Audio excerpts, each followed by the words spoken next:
حدیث نمبر 2475۔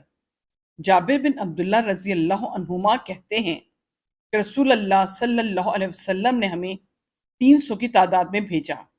ہم اپنا اپنا زاد سفر اٹھائے ہوئے تھے۔ ہمارا زاد سفر ختم ہو گیا۔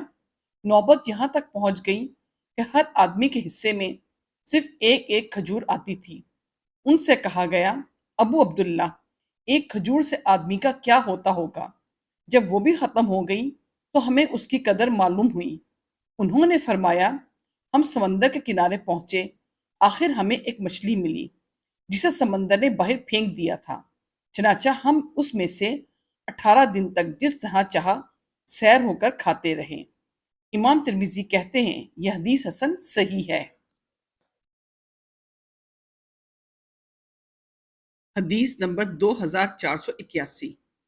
معاذ بن جہنی رضی اللہ عنہ سے روایت ہے کہ رسول اللہ صلی اللہ علیہ وسلم نے فرمایا، جو شخص زینت کا لباس خالص اللہ کی رضامندی اور اس کی تواضع کی خاطر چھوڑ دے، باوجود یہ کہ اسے وہ میسر ہے، تو اللہ تعالیٰ ایسے شخص کو قیامت کے دن تمام خلائق کے سامنے بلائے گا تاکہ وہ اہل ایمان کے لباس میں سے جسے چاہے پسند کریں اور پہنے۔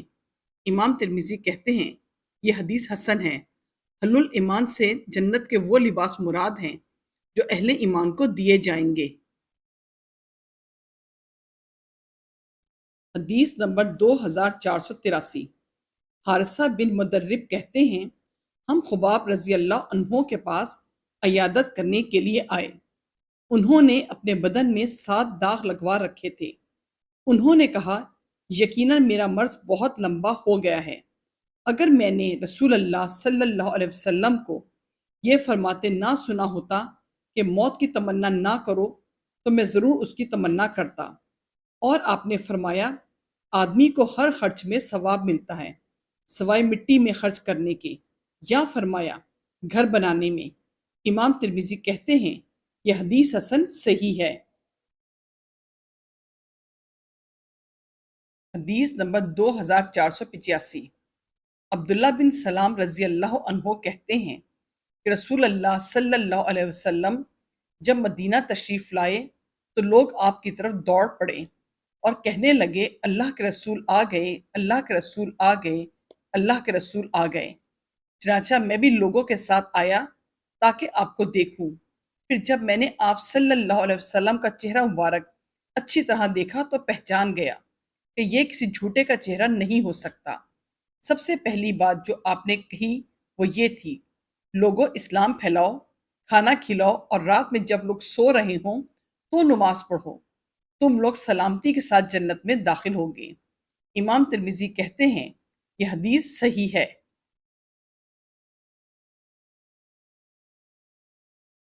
حدیث نمبر 2492۔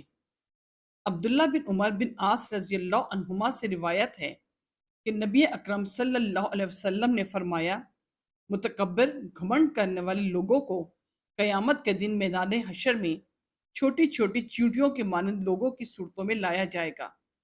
انہیں ہر جگہ ذلت ڈھانپی رہے گی۔ پھر وہ جہنم کے ایک ایسے قید خانے کی طرف ہنکائے جائیں گے جس کا نام بولس ہے۔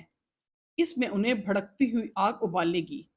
وہ اس میں جہنمیوں کے زخموں کی پیپ پئیں گے جسے طینۃ الخبال کہتے ہیں، یعنی سڑی ہوئی بدبودار کیچڑ۔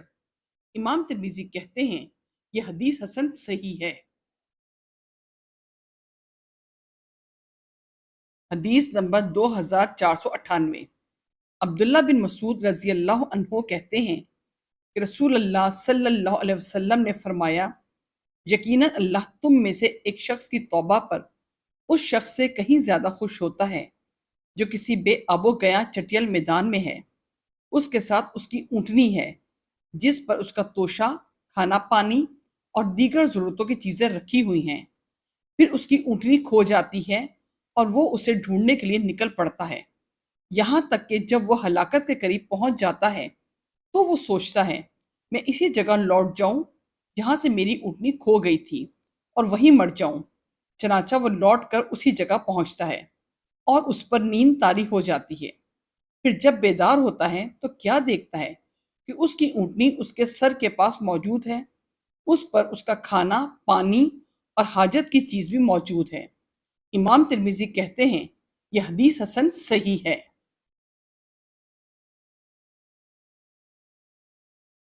حدیث نمبر 2509۔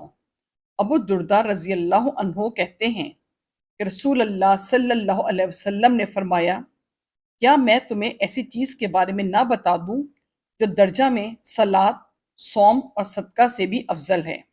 صحابہ نے عرض کیا، کیوں نہیں، ضرور بتائیے۔ آپ نے فرمایا، وہ آپس میں میل جول کرا دینا ہے، اس لیے کہ آپس کی پھوٹ دین کو موڑنے والی ہے۔ امام ترمذی کہتے ہیں یہ حدیث صحیح ہے۔ نبی اکرم صلی اللہ علیہ وسلم سے مروی ہے کہ آپ نے فرمایا، یہی چیز موڑنے والی ہے۔ میں یہ نہیں کہہ رہا ہوں کہ سر کا بال موڑنے والی ہے، بلکہ دین کو موڑنے والی ہے۔